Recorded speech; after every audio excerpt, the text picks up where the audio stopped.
The sky falls, but it brings no rain. It brings the crushing weight of a father's hatred.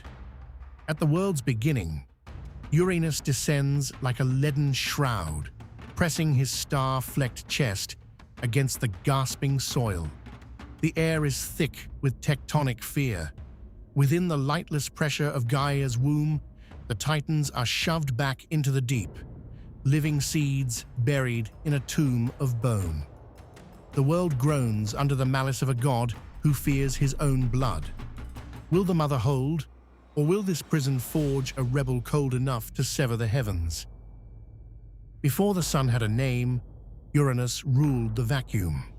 He was the first to wear the crown of the void, a king whose palace was the infinite height and whose law was the absolute stillness of the stars. He looked upon Gaia and saw a mirror for his own vastness. Together, they birthed the foundations of existence. But the children who rose from that union were not the orderly reflections Uranus craved. To him, they were flaws in the forensic architecture of his perfect, cold, and silent universe. These children were the Hecatoncheires, beings of 100 hands, and the Cyclopes, whose eyes burned with the fire of the forge. Uranus saw them as chaotic protests against his celestial order. He did not cast them away, he cast them inward.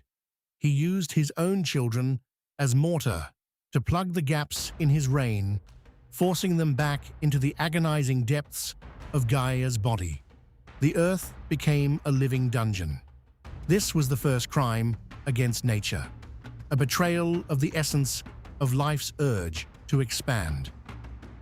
Gaia felt every kick and muffled scream of her imprisoned sons through her mountain ranges. She was no longer a mother, she was a coffin. The omens were written in the shifting plates and the souring primordial mists. The Sky King believed he had achieved a static eternity, but he had only succeeded in turning the earth into a pressure cooker of resentment. From this agony, a strategy was born. Gaia knew she could not outmatch the sky in open battle. She needed a strike from the blind spot of existence. In the white heat of her internal forges, Gaia gathered the rarest elements of the deep, the gray adamant, a metal that did not exist in the stars. She fashioned it into a sickle, a jagged tooth of the world. She did not seek a warrior. She sought a surgeon of fate. Through the stone, she whispered to her hidden sons, the Titans. She offered them the tool and the burden of the first Regicide. Most recoiled, their spirits broken by the overhead sky. But the youngest, Cronus, felt the rhythm of his own ambition. Cronus prepared in the absolute silence of the subterranean dark. He did not pray to the stars, for the stars were his father's eyes. Instead, he honed the adamant blade against the roots of the world, a rhythmic sound of metal on stone echoing through the hollows of the earth. He learned the map of his father's descent, the exact moment when Uranus would lower his guard. His allies were few, the silence of his brothers and the support of his mother. He stood in the dark, tracing the cold edge of the sickle. As the time drew near, Cronus spoke a single oath. "I will take the debt of blood." The threshold was crossed, and the sky began to tilt. The descent of Uranus was not a movement, it was an event. The atmosphere screamed as the sky pulled the blanket of night over the Earth's shoulders. He came with the arrogance of a predator who believes the world is his footstool. He was a monolithic presence of dark blue and burning gas, seeking the comfort of the one thing he could not control. Cronus, hidden in the folds of his mother's rocky skin, felt the temperature drop. The sky touched the earth, and for a moment, the architecture of the void was complete. A perfect union of height and depth. Uranus felt no threat. Why should he? He was the limit of all things. He reached out with hands that shaped the galaxies, his grip tightening on the horizons. Now, the strike was a rupture in the fabric of the possible.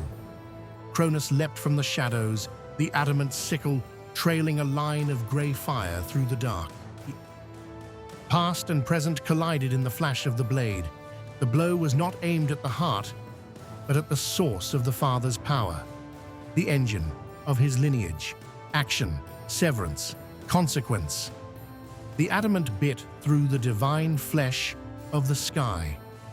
A roar erupted that was a tectonic shift, a scream that rippled through the marrow of every living thing. Blood, thick and shimmering, sprayed across the landscape.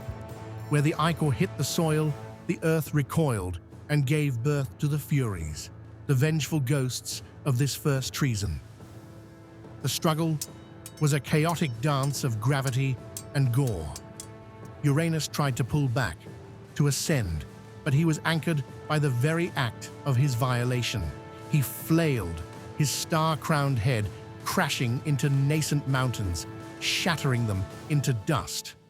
Cronus did not relent. He was a whirlwind of resentment, his rhythmic breaths the only sound in the vacuum of his father's shock. Bone met stone. The sky's grip on the world slipped.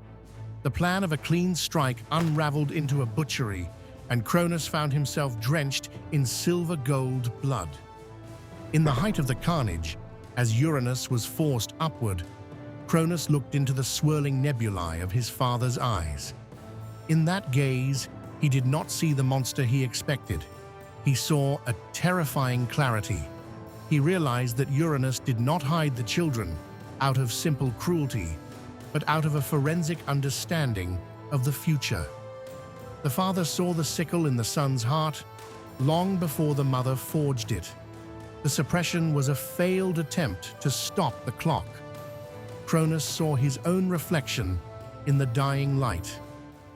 The revelation was a cold wind. He had not ended the tyranny. He had only inherited the vacancy. Uranus retreated, a wounded dome of distant light, forever separated from the Earth by a chasm of trauma. The immediate conflict was over. The sky would never again lay with the Earth in that suffocating embrace. The void was no longer a prison, but it was no longer whole. Cronus stood alone on a ridge of newly formed rock, the adamant sickle heavy in his hand. The metal was stained with rebellion. The aftermath was a world in shock. The other titans emerged from the deep, their massive forms silhouetted against the first true dawn. They moved with the cautious grace of prisoners who have forgotten the meaning of the horizon. They look to Cronus, but they do not cheer. There was only a profound, echoing silence, broken by the distant sound of the Furies weeping in the shadows. The waves turned red, churning with the foam of the discarded flesh of the sky, and from that foam, something new and beautiful began to stir. The cost was written in the trembling of Cronus's hands. He liberated his brothers, but severed the connection between the divine and the terrestrial. No one else has understood the weight of the crown until this moment. Cronus achieved the impossible, but the price was his own innocence. He now knows that power is not a gift, but a theft. He became the pivot point of the universe, the one who broke the circle only to find himself trapped in a new geometry of guilt. What is won by the sickle is lost. History remembers Cronus as the Titan who ruled the Golden Age, but in the trial of the primal betrayal, he learned that the most dangerous prison is not built of stone, but of a father's shadow. The cycle of power has only just begun.